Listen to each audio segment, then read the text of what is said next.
মংগলদৈত মীৰা বৰঠাকুৰৰ বিস্ফোৰণ। মংগলদৈত মহিলা কংগ্ৰেছৰ সভাপতি মীৰা বৰঠাকুৰে মুখ্যমন্ত্ৰী হিমন্ত বিশ্ব শৰ্মা আৰু মন্ত্ৰী অশোক সিংহলৰ বিৰুদ্ধে বিস্ফোৰক মন্তব্য কৰে। মীৰা বৰঠাকুৰে কয় যে সিদিনা ভূপেন বৰা, দেৱব্ৰত শইকীয়া আৰু মীৰা বৰঠাকুৰৰ মাজত হোৱা কথোপকথনত কোনো অশালীন শব্দৰ ব্যৱহাৰ হোৱা নাছিল বুলি মন্তব্য। এয়া ঘৰুৱাভাৱে হোৱা আলোচনাহে আছিল। ভূপেন বৰা, দেৱব্ৰত শইকীয়া মোৰ দাদা সদৃশ। ভূপেন বৰাই মহিলাক সন্মান দিব জানে, কিন্তু মুখ্যমন্ত্ৰীয়ে মহিলাৰ ওপৰত পূৰ্বে কৰা মন্তব্যৰ ওপৰত প্ৰশ্ন তোলে কংগ্ৰেছ নেত্ৰী মীৰা বৰঠাকুৰে।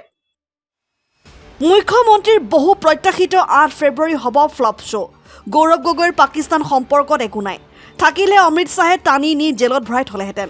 বিৰিয়ানী খাবলৈ কংগ্ৰেছৰ টকা নাই। কিছু টকা মীৰা বৰঠাকুৰৰ গুগল পেত পঠিয়াবলৈ মুখ্যমন্ত্ৰীক আহ্বান। মুখ্যমন্ত্ৰীৰ পত্নীৰ সম্পত্তিৰ তথ্য কংগ্ৰেছে ফাদিল কৰাৰ পিছত পত্নী সম্পত্তিৰ নিৰাপত্তা দিব নোৱাৰাৰ বাবে পত্নীৰ সৈতে মুখ্যমন্ত্ৰীৰ কাজিয়া লাগিছে। অশোক সিংহল এগৰাকী বদমাছ বেপাৰী।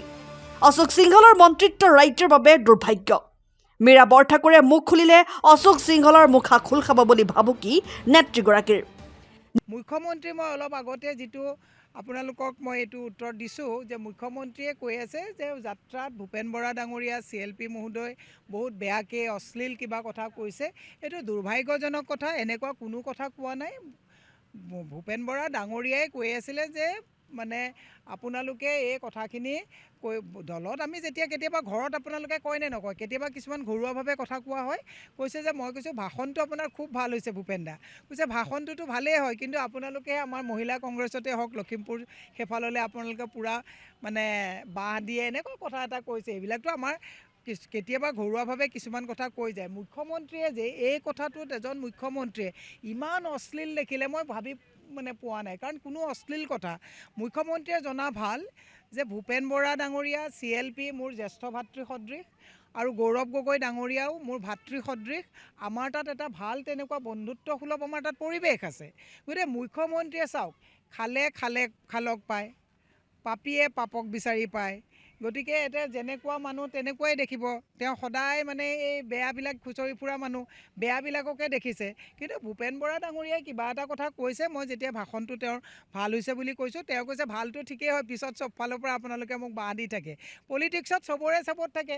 কেতিয়াবা কি হয়, কোনোবাই এগেইনষ্ট কৰে বুলি কেতিয়াবা ভাবিব পাৰে। সেইটো একদম তেওঁ খুব ধেমালি সুলভ কথাত কৈছে। কিন্তু মই মুখ্যমন্ত্ৰীক সুধিব বিচাৰিছোঁ যে মুখ্যমন্ত্ৰীয়ে যে ভূপেন বৰা ডাঙৰীয়াই কথা কোৱাৰ কাৰণে মহিলা অশালীন কৰা বুলি সুধিলে, এই যে ভৱেশ কলিতাই যে আজি 2 বছৰৰ আগত কৈছিলে 7 বজাৰ পাছত BJP অফিচত মহিলা আহিব নালাগে বুলি, তেতিয়া মুখ্যমন্ত্ৰীয়ে কথাবিলাক শুনা নাছিলে নেকি?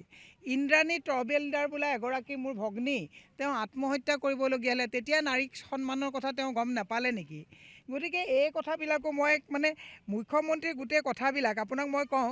অসমৰ মুখ্যমন্ত্ৰীয়ে কৈছিলে আজি কেইদিনমানৰ আগত যে বক্ৰ পথৰে 2016 চনত অসমৰ মহিলাই চাকৰি লৈছে, তাৰমানে সতীত্ব বন্ধকত দি চাকৰি লৈছে বুলি কোনে কৈছিলে? মুখ্যমন্ত্ৰীয়ে কৈছিলে। তেতিয়া মহিলা সন্মানৰ কথা তেওঁ গম পোৱা নাছিলে নেকি?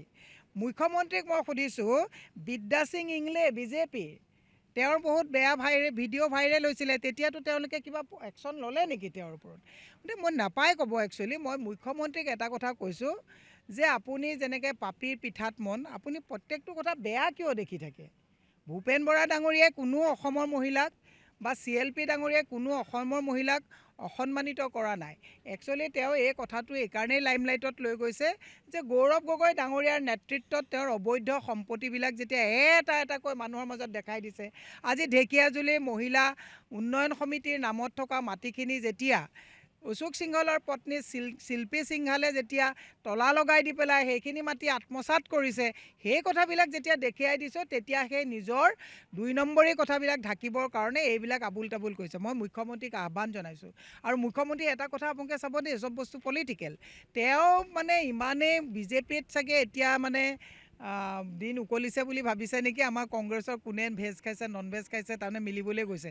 নন ভেজ খোৱাকেইটাক ভেজ খোৱাকেইটাক চাগে কৈছে বাবাটো তহঁতে ভেজ খাইছে। মই মুখ্যমন্ত্ৰীক এতিয়া ক'ব বিচাৰিছোঁ, ইমান যদি দুখ লাগিছে, এতিয়া ময়ো যেতিয়া মহিলা আজি 15গৰাকীমান লগত লৈ সদায় ঘূৰোঁ, আমিও 2গৰাকী কোনোবাই যদি অতিথি থাকে, আমি নন ভেজ দি আমি ভেজ খাওঁ। পইচা আমাৰ তেনেকুৱাতো 2 নম্বৰী পইচা নাই।